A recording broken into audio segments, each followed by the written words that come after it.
चलिए फ्रेंड्स शुरू करते हैं आज का वीडियो। आज के इस वीडियो में आपको बताने जा रहा हूं क्लास 9th का जो कि आपका सामाजिक विज्ञान का मॉडल प्रश्न पत्र है। जी हां फ्रेंड्स, मॉडल क्वेश्चन पेपर है। आज ही हमारी सरकार यूपी बोर्ड सरकार योगी सरकार ने क्लास 9th वालों के लिए सभी मॉडल क्वेश्चन पेपर्स लॉन्च किए हैं। तो बहुत बड़ी खुशखबरी है क्लास 9th वालों के लिए। फ्रेंड्स शुरू करते हैं आज का वीडियो बिना देर किए हुए। तो वीडियो को शुरू करने से पहले आपसे गुजारिश करता हूँ, अगर आपने हमारे चैनल को अभी तक सब्सक्राइब नहीं किया है तो हमारे चैनल को जरूर सब्सक्राइब कर दीजिए, क्योंकि इस चैनल पर मैं आपको बताता हूँ क्लास 9th से लेकर class 9th 10th 11th 12th and competitive exams से रिलेटेड जानकारी एंड उसके प्रैक्टिस सेट जैसे कि NEET, RRB, SSC, GD exams के मैं फुल तैयारी कराता हूं फ्रेंड्स। इसलिए इस चैनल को जरूर ही सब्सक्राइब कर दीजिए, साथ में आने वाली बेल आइकन को जरूर प्रेस कर दीजिए। अब चलते हैं क्वेश्चन पेपर क्या करना चाहता है फ्रेंड्स। क्वेश्चन पेपर शुरू करने से पहले आपको कुछ इंपॉर्टेंट टॉपिक्स एंड ट्रिक्स बता रहा हूँ, जिसके बिना अगर आप पेपर करेंगे तो आपको सही समझ में नहीं आएगा। इसलिए कुछ इंपॉर्टेंट टॉपिक्स एंड ट्रिक्स बता रहा हूँ फ्रेंड्स, उसे आप फॉलो कर बहुत जल्द आप अपना क्वेश्चन पेपर भी सॉल्यूशन कर सकते हैं। तो फ्रेंड्स शुरू करते हैं आज का वीडियो।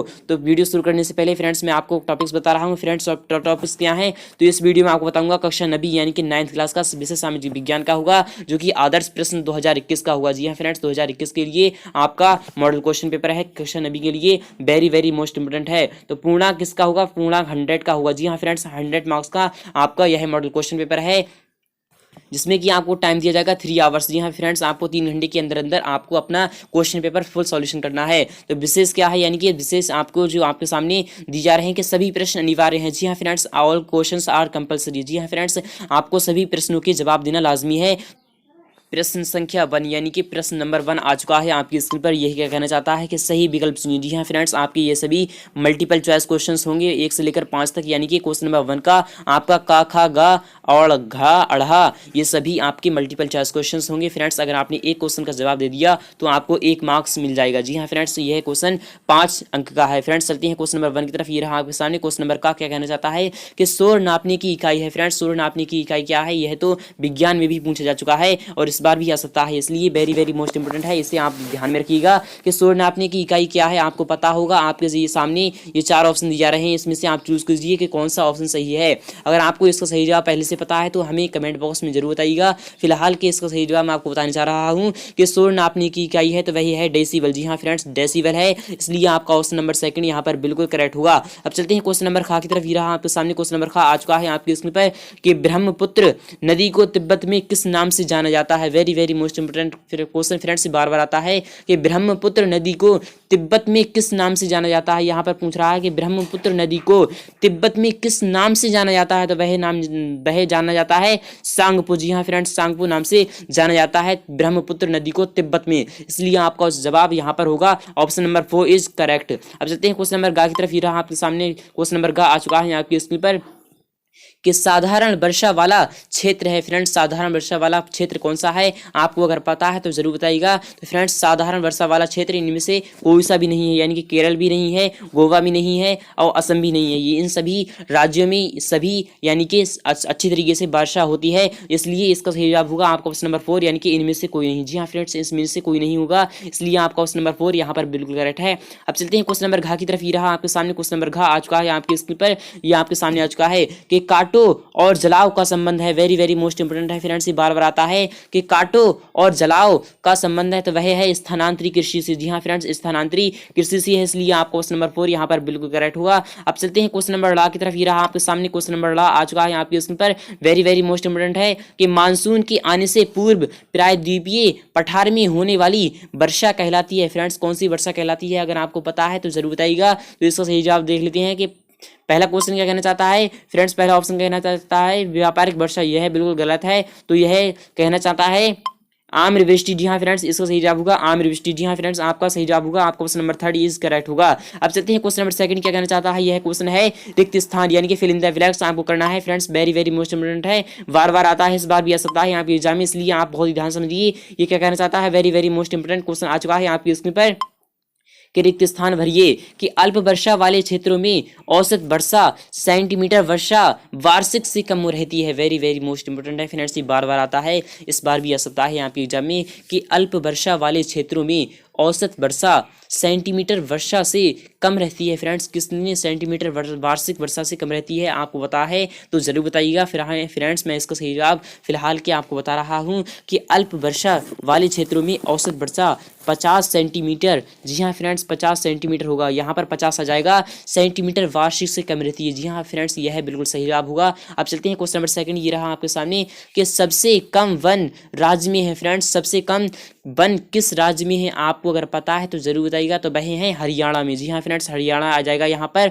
अब चलते हैं क्वेश्चन नंबर थर्ड की तरफ, ये रहा आपके सामने कि भारत के तटवर्तीय क्षेत्रों में नामक वनस्पति पाई जाती है फ्रेंड्स? कौन सी नामक वनस्पति पाई जाती है आपको पता है तो जरूर बताइएगा कि भारत के तटवर्ती क्षेत्रों में, यहाँ पर कह रहा है कि भारत के तटवर्ती क्षेत्रों में तो फ्रेंड्स नामक वनस्पति पाई जाती है। फ्रेंड्स कैसी नामक वनस्पति पाई जाती है? तो वह पाई जाती है मैंग्रोव। जी हाँ फ्रेंड्स मैंग्रोव नामक वनस्पति पाई जाती है, इसलिए यहाँ पर आ जाएगा मैंग्रोव। अब चलते हैं क्वेश्चन नंबर 4 की तरफ, ये रहा आपके सामने डैश डैश डैश पादप फोड़ा व दमा रोग के लिए उपयोगी है फ्रेंड्स? क्या है आपको पता है तो जरूर बताइएगा। तो वह है कचनार। जी हाँ फ्रेंड्स कचनार आ जाएगा यहाँ पर, कचनार। अब चलते हैं क्वेश्चन नंबर 5 की तरफ, ये रहा आपके सामने कि डैश डैश डैश वृक्षारोपण को प्रोत्साहन देने का कार्यक्रम है फ्रेंड्स? किसका कार्यक्रम है अगर आपको पता है तो जरूर बताइएगा। तो वह है सामाजिक वानिकी का। जी हाँ फ्रेंड्स सामाजिक वानिकी का होगा, यहाँ पर आ जाएगा सामाजिक वानिकी। अब चलते हैं क्वेश्चन नंबर 3 की तरफ, ये रहा आपके सामने क्वेश्चन नंबर 3 आ चुका है आपके स्क्रीन पर। वेरी वेरी मोस्ट इंपोर्टेंट है फ्रेंड्स, ये बार बार आता है, इस बार भी आ सकता है कि सही जोड़े बनाइए। जी हाँ फ्रेंड्स आपको मिलान करना है कि सही जोड़े बनाना है, यानी कि विश्व जनसंख्या दिवस कौन से दिन होता है? तो वह होता है 11 जुलाई को। जी हाँ फ्रेंड्स विश्व जनसंख्या दिवस होता है आपका 11 जुलाई को। और बौद्ध धर्म के संस्थापक कौन है? तो वह है महात्मा बुद्ध। जी हाँ फ्रेंड्स महात्मा बुद्ध हैं बौद्ध धर्म के संस्थापक।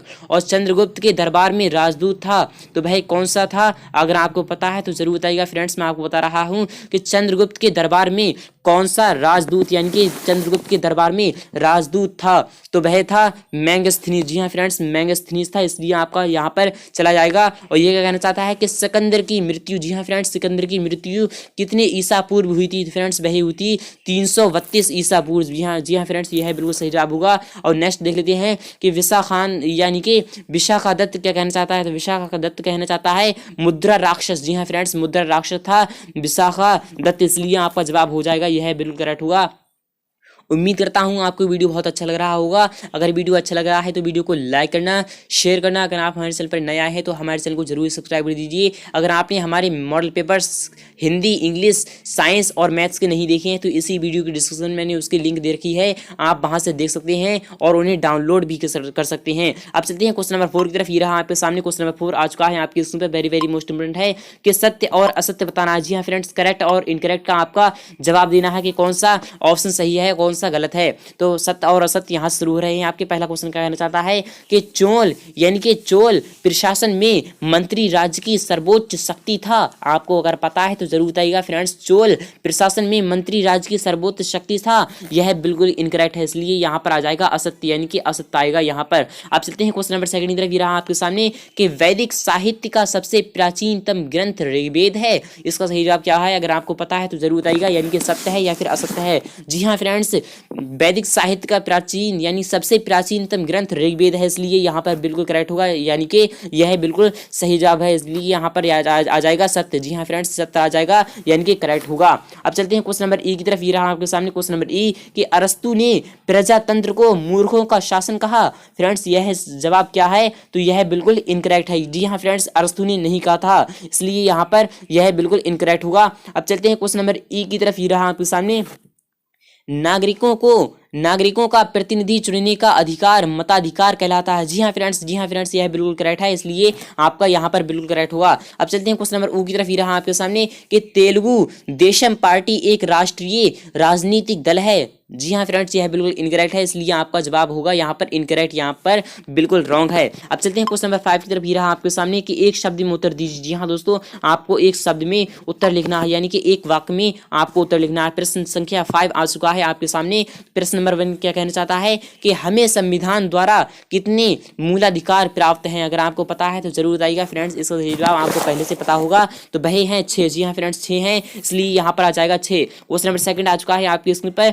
कि संविधान के अनुच्छेद 29 व 30 में भारत के नागरिकों को यह अधिकार प्राप्त है। फ्रेंड्स कौन सा अधिकार प्राप्त है, अगर आपको पता है तो जरूर बताइएगा, तो वह है संस्कृति एवं शिक्षा संबंधी अधिकार। जी हाँ फ्रेंड्स यहाँ पर आ जाएगा संस्कृति एवं शिक्षा संबंधी अधिकार। जी हाँ फ्रेंड्स यहाँ पर आ जाएगा। आप चलते हैं क्वेश्चन नंबर 30 की तरफ। ये रहा आपके सामने कि इस अर्थव्यवस्था में यानी कि इस अर्थव्यवस्था में संसाधनों पर निजी नियंत्रण होता है। फ्रेंड्स कैसे निजी नियंत्रण होता है, तो वही होता है पूंजीवाद। जी हाँ फ्रेंड्स यहाँ पर आ जाएगा पूंजीवाद, इसका सही जवाब होगा पूंजीवाद। अब चलते हैं क्वेश्चन नंबर 4 की तरफ। ये रहा आपके सामने क्वेश्चन नंबर 4 आ चुका है आपकी स्क्रीन पर। वेरी वेरी मोस्ट इंपोर्टेंट है फ्रेंड्स, बार बार आता है कि विनिमय की वह प्रणाली जिसमें वस्तु के बदले वस्तु या सेवा का प्रत्यक्ष आदान प्रदान होता है, उसे क्या कहते हैं। आपको एक जवाब देना है फ्रेंड्स। इसका सही जवाब क्या होगा, तो वह कहते हैं वस्तु विनिमय प्रणाली। जी हाँ फ्रेंड्स वस्तु विनिमय प्रणाली कहते हैं, इसका सही जवाब होगा वस्तु विनिमय प्रणाली। आप चलते हैं क्वेश्चन नंबर 5 की तरफ। ये रहा आपके सामने कि ज्वार,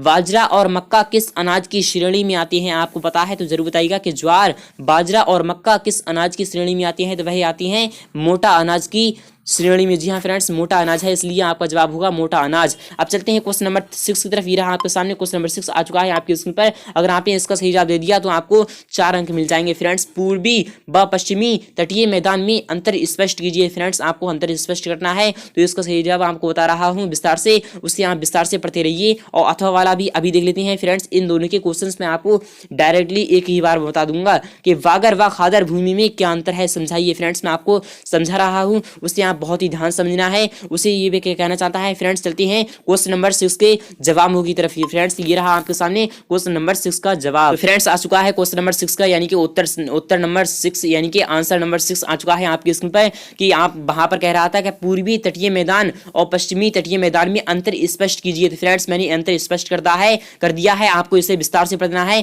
तो पूर्वी तटीय मैदान का आप अंतर स्पष्ट कर सकते हैं, इसे आप पढ़ लीजिए कि इनका विस्तार बंगाल की खाड़ी के तट के सहारे है। जी हाँ फ्रेंड्स यह बिल्कुल करेक्ट है, और इनका विस्तार अरब सागर के सहारे है, इसका सही जवाब। यानी कि यह दोनों अंतर स्पष्ट कर रहा हूं मैं। और नेक्स्ट क्या कहना चाहता है कि इस मैदान की चौड़ाई अधिक है और यह मैदान सकरा है। जी हाँ फ्रेंड्स यह मैदान सकरा है। और यह क्या कहना चाहता है कि इसका निर्माण महानदी गोदावरी, कृष्णा और कावेरी जैसी बड़ी नदियों द्वारा निक्षेप में से हुआ है। और यह कहना चाहता है कि इसका निर्माण छोटी व तेज गति से बहने वाली नदियों से हुआ है। नेक्स्ट देख लेते हैं, ये कहना चाहता है कि इस मैदान के तटीय भाग में डेल्टा विकसित है और इस तट पर डेल्टा नहीं है। फ्रेंड्स ये कहना चाहता है। आप चलते हैं क्वेश्चन नंबर 5 की तरफ। ये रहा आपके सामने ऑप्शन नंबर 5 आ चुका है आपकी स्क्रीन पर कि उत्तरी भाग में तट को उत्तरी सरकार और दक्षिणी भाग को कारो मंडल तट कहते हैं। इसका सही जवाब क्या है, तो यह क्या कहना चाहता है कि उत्तरी भाग में कोंकण और गोवा के दक्षिण में मालाबार तटीय मैदान है। तो अथवा वाला आ चुका है आपके सामने। अथवा वाला क्वेश्चन आप इसे विस्तार से समझ लीजिए। ये कहना चाहता है कि बागर भूमि और खादर भूमि में आपको अंतर स्पष्ट करना था, तो मैंने आपको अंतर स्पष्ट कर दिया है। इसे आप विस्तार से समझ सकते हैं कि क्वेश्चन नंबर 6 क्या कहना चाहता है। क्वेश्चन नंबर 6 का आपका अथवा वाला आज का आ चुका है आपके सामने कि बागर भूमि और खादर भूमि, तो इससे आप विस्तार से समझते रहिए। यह उत्तरी मैदान की उच्च भूमि है जो प्राचीन निक्षेपों से निर्मित है, इसमें कंकड़ भी पाए जाते हैं। और यह उत्तरी भारत के मैदानों की निचली भूमि है, इसमें कांप मिट्टी पाई जाती है। नेक्स्ट देख लेते हैं कि बाढ़ का जल इन तक नहीं पहुंचता और यह भूमि बाढ़ जल से डूब जाती है। नेक्स्ट देख लेते हैं कि इसमें जल तल की गहराई अधिक होती है और इसमें भूमिगत जल स्तर ऊंचा होता है। नेक्स्ट देख लेते हैं, इसका विस्तार मुख्य रूप से पंजाब और उत्तर प्रदेश के मैदानी भागों में होता है। और ये देख लेते हैं पूर्वी उत्तर प्रदेश, बिहार एवं बंगाल में इसका विस्तार है। अब मिलते हैं नेक्स्ट पार्ट में, यानी कि पार्ट नंबर 2 बहुत जल्द लेकर आऊंगा मैं, आज ही आपको बताऊंगा पार्ट 2। फ्रेंड्स मिलते हैं नेक्स्ट वीडियो में बहुत जल्द फुल सॉल्यूशन के साथ।